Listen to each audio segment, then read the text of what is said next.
Before you run off and start organizing an activity, let me give you a few examples. These are things that I've helped organized or that I've seen some churches organize, and I thought the ideas were amazing, so I wanted to share them with you. Let's start with environmental action. Here's the first activity, cleaning a park near the church. Now, you might notice that that park is very dirty and it's, not far from the church. And you might think, well, let's go do something about it. Let's go help our community by cleaning it up. So the intro can start in the church, and you can get a passage from the Bible like Matthew 5, where Jesus says, "You are the light of the world, you are the salt of the earth." And so basically we're there to make a difference and make the world better. Start with that little inspirational speech, and then people go out and then start cleaning for an hour and a half, 2 hours.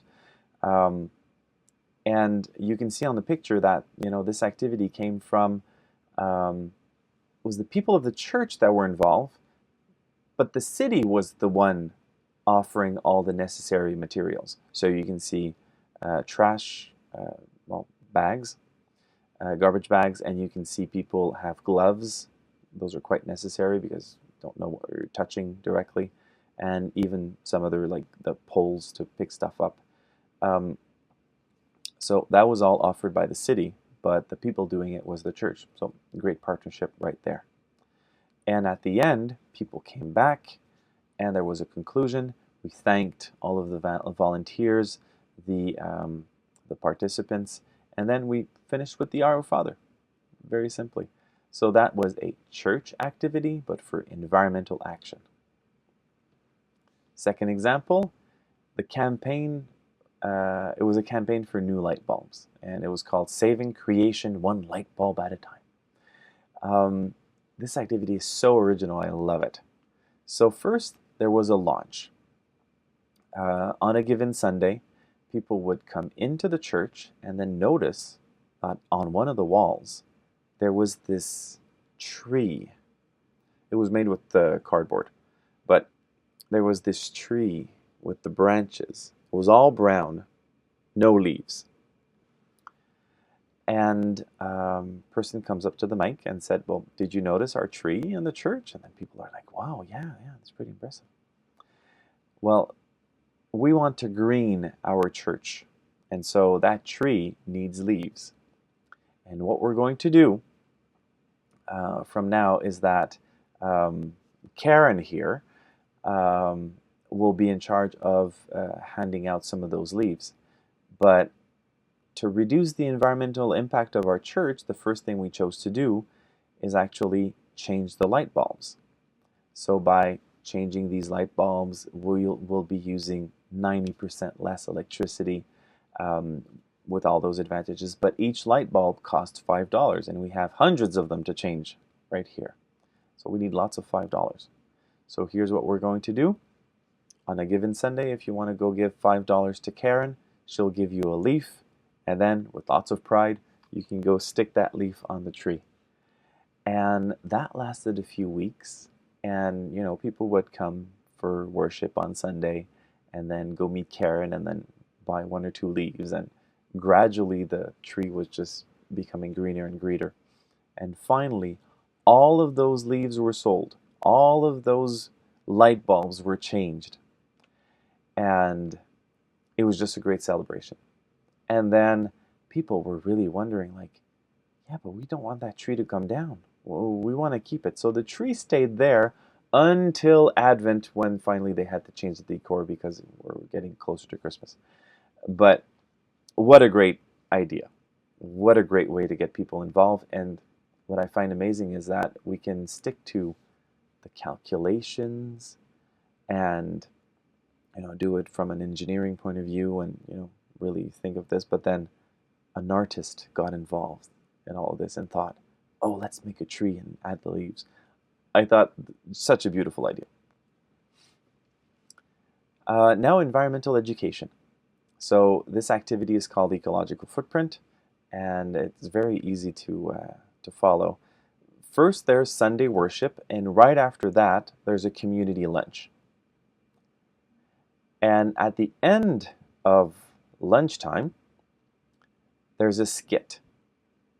And the skit is about Exodus 3, verse 5, which is when Moses sees the burning bush and takes off his sandals because he's walking on sacred ground. So, the idea of the footprint, walking on sacred ground. Then people calculate their footprint. They're all, families bunched together, and per family they answer all the questions which lead to calculating the footprint. Well, I used to do this a few years ago, and we would print out paper and people would answer the questions and then, calculate themselves. Today, it could be done with iPads, it could be done with a cell phone, and you can go on the website environmental footprint, and people can just choose and calculate it themselves, get the answer at the end in acres or hectares, and also in planets. How many planets would be necessary if everyone consumed like you do? That's a real eye-opener. And then at the end, people pledge. What we did is that we printed out some footprints, and people would write on those footprints what they intend to do to reduce their own environmental footprint, and that would be stuck on the wall, and it would stay there for 1 or 2 months, so people could remember. All of the churches that have done this activity, it brought great motivation to the faith community to really act to take care of creation. Another activity to be done with environmental education is the screening of the movie Home. Now, this movie, just by the way, is free. You can download it from the internet, and it's free screening. You don't have to tell the authors about it. So the rights are just available for anyone to do that. Because usually other movies you're going to project, you have to buy those rights to be able to make a public screening. But the film Home, it's not the case. So that's a great one to start off with. So when I was co-organizing this one, it was during an evening. And people would come in, they'd be greeted, they would drink a bit of coffee, and then we would read Psalm 104. And since it's very long, different people were reading different parts of it.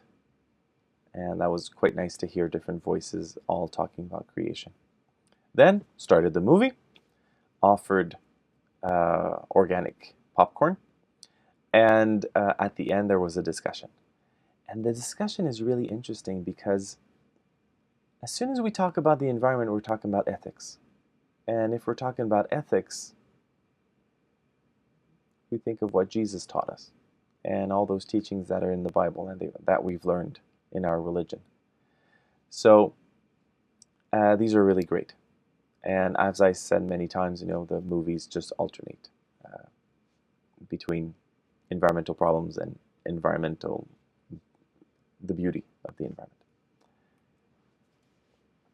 Spirituality of creation. So first activity I called communion with creation. Now, let's say the Eucharist is at 10:30 in the morning. That's usually the time for it. Well, people could come for this special activity at 9 o'clock in the morning. So they come at 9 o'clock. We're offering croissants and fruit. They can eat that, and after that, they're invited for a talk. So I'm the one who actually gave the talk, and it was about creation in the Eucharistic prayers. There are lots of times in the Eucharistic prayers where there's a reference to creation, but most people are just not used to hearing them anymore.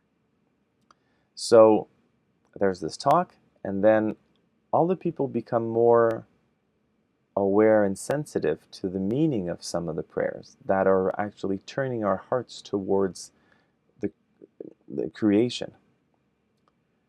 And then after that, it's the Eucharist at the normal time with other people of the community. And then all of the people there are hearing It's as if they're hearing the prayers for the first time. And it's very moving, actually, to do that. Now, if you want to know more about the Eucharistic prayers, there's some information out there, including on the Creation Care School, where you can find that. And the second activity for spirituality of creation is called making connections. It's an activity for contemplation. And here's how it was structured. Started off with a teaching about air, water, and earth. And it seemed pretty scientific.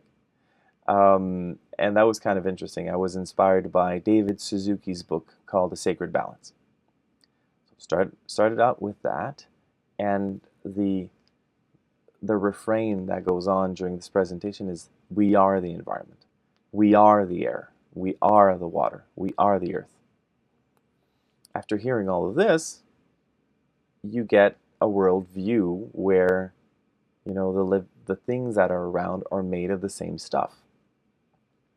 So we asked people to go outside and contemplate nature and try to stop in front of one specific creature and just follow its movements. It can be, sometimes people chose running water, sometimes people chose a tree, sometimes people chose a bird. But would stop and contemplate for 5 minutes. Doesn't seem huge, but we're not used to doing that, so 5 minutes is quite long for some people. So they did that. Then they came back and they shared what they experienced. I remember some kids that they had just laid down on the ground and were looking at the ground. And one was seeing ants and worms and other insects, and just came back and was so amazed of all that tiny diversity that was right there. I also remember, and this was so funny, the guy was a biker and had huge tattoos on his arms and this big beard. And when I asked, would anyone like to share what you've just experienced, he rose his hand. I said, of course, sir. Go ahead. Well, I was walking and then I saw that nice yellow bird on a branch. So I looked at the bird. The bird looked at me. I kept on looking at the bird and we were looking at each other. And something special happened. I felt all fuzzy in my heart. And then I said, were you feeling kinship with that bird? Like it was your brother in a way? That's exactly what I felt. You're taking the words out of my mouth. Thank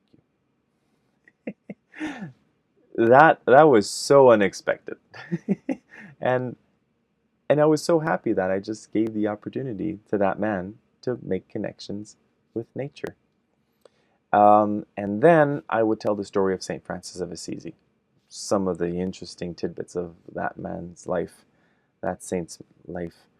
And it's actually great to talk about St. Francis of Assisi after doing contemplation of nature, because people have made a connection, so they understand better all the connections he was making by being a universal brother and just praising God for all of the creatures around. I hope these examples will just open a box of creativity and help you design the activity you want to make to reach the people in your faith community. It can be spirituality, education, and action, but those activities will give an experience and just build creation care ministry in your church.